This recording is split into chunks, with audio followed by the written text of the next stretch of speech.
Grandma, Grandma, look what I got. I got money for Christmas. That's wonderful, Tucker. You look very excited. I am.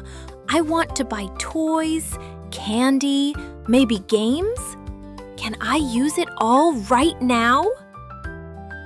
Before we spend money, let's learn how to use it wisely.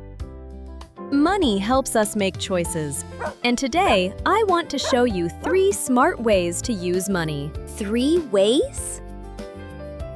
This jar is for saving. Saving means keeping money for later. Like for something big? Exactly. Saving helps us learn patience. This jar is for spending. Spending means buying something now. But not everything at once. That's right. Good choices help money last longer. This jar is for sharing. Sharing means helping others. Helping feels good. TJ is sharing too.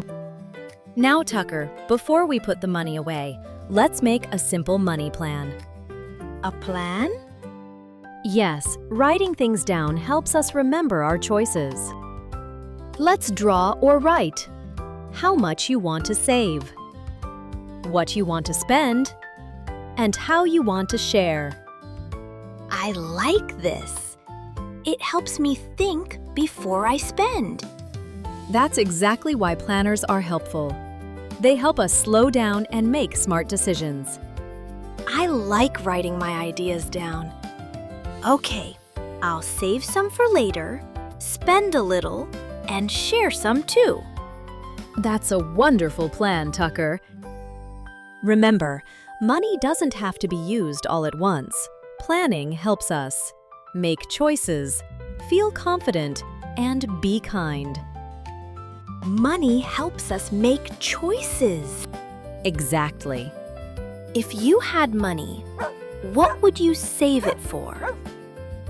Thank you for watching and learning new things with me and TJ every week.